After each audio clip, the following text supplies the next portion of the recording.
নমস্কাৰ সকলোকে আমাৰ চেনেললৈ আপোনালোকক স্বাগতম জনাইছো।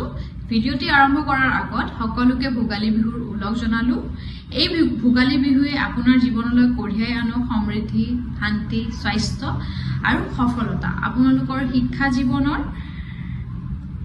জীৱন ভৱিষ্যত উজ্জ্বল হোক আৰু সফল হোক।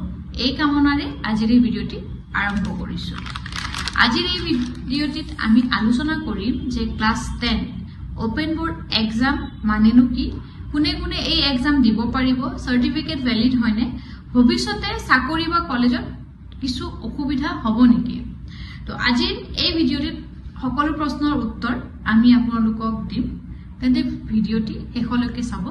বলক আৰম্ভ কৰিছো। প্ৰথমটো প্ৰশ্ন হৈছে যে ক্লাছ 10 ওপেন বোর্ড এক্সাম মানেনো কি। ক্লাছ 10 ওপেন বোর্ড এক্সাম হৈছে এনে শিক্ষা ব্যৱস্থা য'ত নিয়মীয়াভাৱে স্কুললৈ নোযোৱাকৈ HSLCৰ দৰে সমমানৰ এক্সাম দিব পৰা যায়।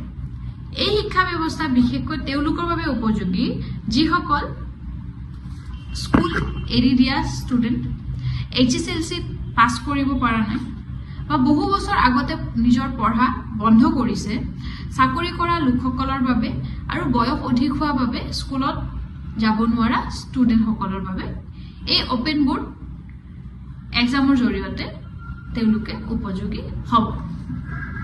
এতিয়া ইয়াৰ পিছৰ প্ৰশ্নটো হ'ব যে আমি কেনেকৈ এটা স্বীকৃতপ্ৰাপ্ত বোৰ্ড বাছনি কৰিম। যেতিয়া আপুনি ক্লাছ 10 ওপেন বোৰ্ড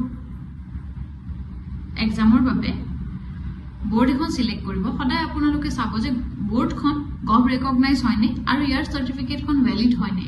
মানে সাৰ্টিফিকেটটো পোৱাৰ পিছত আপোনালোকৰ চাকৰি জীৱনত বা কলেজৰ জীৱনত কামত আহিবনে, এই সকলোখিনি আপুনি বোৰ্ড এখন বাছনি কৰাৰ আগত সম্পূৰ্ণভাৱে চাই ল'ব। কিছুমান স্বীকৃত বোৰ্ড আছে যেনে আপোনাৰ NIOS আৰু বোস বোৰ্ড। এই বোৰ্ডসমূহ হৈছে চৰকাৰী স্বীকৃতপ্ৰাপ্ত ওপেন বোৰ্ড। ব্যক্তিগত বা নকল বোৰ্ডৰ পৰা আপোনালোকে দূৰত থাকক। ইয়াৰ পিছৰ কথাটো হ'ব যে ওপেন বোৰ্ড ক্লাছ 10 ওপেন বোৰ্ডৰ পাঠ্যক্ৰম বা পাঠ্যপুথি কি ধৰণে হয়, মানে সাবজেক্ট কি থাকে। ইয়াতে আপোনাৰ সাবজেক্টবোৰ ক্লাছ 10ৰ HSLCৰ দৰে থাকিব। যেনেকৈ আপোনালোকে HSLC এক্সামৰ বাবে অসমীয়া, হিন্দী, গণিত, বিজ্ঞান, সমাজ বিজ্ঞান এই সকলোখিনি সাবজেক্ট ওপেন বোর্ডত থাকিব। তাৰোপৰি অতিৰিক্ত কিছু বিষয়বস্তু থাকিব বোৰ্ড অনুযায়ী আৰু নিয়মীয়া HSLCৰ দৰে পাঠ্যক্ৰম থাকিব। ইয়াৰ পিছৰ প্ৰশ্নটো আহিব যে ক্লাছ 10 ওপেন বোৰ্ডৰ এডমিশন কেনেকৈ ল'ব পাৰি। প্ৰথমতে আপোনালোকে এখন গভ ৰেকগনাইজ মানে স্বীকৃতপ্ৰাপ্ত বোৰ্ড বাছনি কৰি ল'ব। তাৰ পিছত অনলাইন বা অফলাইনৰ জৰিয়তে আপোনালোকে ফৰ্ম ফিল আপ কৰিব। প্ৰয়োজনীয় ডকুমেণ্ট যেনে আপোনাৰ আধাৰ কাৰ্ড, বাৰ্থ সাৰ্টিফিকেট আৰু যদি মাৰ্কশ্বিট আছে পুৰণি মাৰ্কশ্বিট আৰু লগতে ফিজ জমা কৰিব লাগিব। এইখিনি প্ৰচেছেদি আপোনাৰ ওপেন বোৰ্ডত আপোনাৰ এডমিশন হৈ যাব। এতিয়া কিছু লোকে সোধে যে ওপেন বোৰ্ডৰ ফিজ কিমান হয়। ওপেন বোৰ্ড অনুসৰি মানে বেলেগ হয় ফিজটো, মানে সেই ফিজত আপোনাৰ এক্সাম, ৰেজিষ্ট্ৰেশ্যন, মাৰ্কশ্বিট সকলোখিনি অন্তৰ্ভুক্ত থাকে। পৰীক্ষাৰ পদ্ধতি আৰু মূল্যায়ন। পৰীক্ষা পদ্ধতি মানে আপোনাৰ ওপেন বোৰ্ড যি ক্লাছ 10ৰ এক্সাম হ'ব সেইটো বছৰি 2 বা 3 বাৰ হ'ব আৰু এক্সামটো লিখিতভাৱে দিব লাগিব। কিছুমান সাবজেক্টৰ প্ৰেক্টিকেল থাকিব, সেইখিনি আপুনি দিব লাগিব আৰু নিয়মীয়া এক্সামৰ দৰে মূল্যায়ন থাকিব। ইয়াৰ পিছৰ প্ৰশ্নটো হয় যে ক্লাছ 10 ওপেন বোৰ্ডৰ পৰা যদি আমি ক্লাছ 10 পাছ কৰোঁ তেন্তে কি কৰিব পাৰি। এই প্ৰশ্ন সকলোৰে মনত উদয় হয়। আপুনি যদি ক্লাছ 10 ওপেন বোৰ্ডৰ পৰা পাছ কৰে তেন্তে আপুনি ক্লাছ 11 মানে HSৰ বাবে আপুনি যোগ্য হৈ যাব।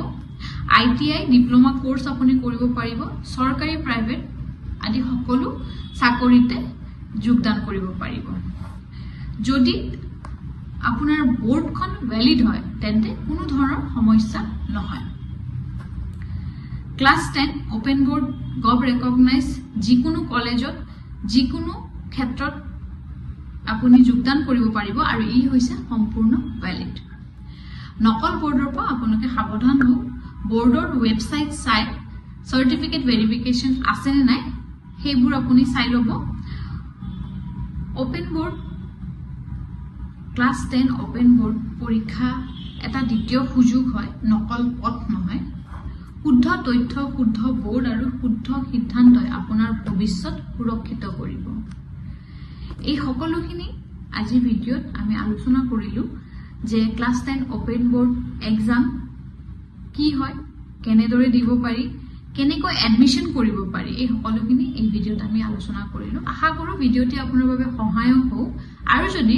এই ভিডিঅ'টি চাই আপোনাৰ মনত কিছু প্ৰশ্ন উদয় হয় তেন্তে আপোনালোকে কমেন্ট কৰি জনাব পাৰি আমি তাৰে ৰিপ্লাই দিম আৰু যদি ভিডিঅ'টি ভাল লাগিছে তেন্তে লাইক শেয়াৰ আৰু সাবস্ক্ৰাইব কৰিব আজিৰ বাবে এইখিনি ধন্যবাদ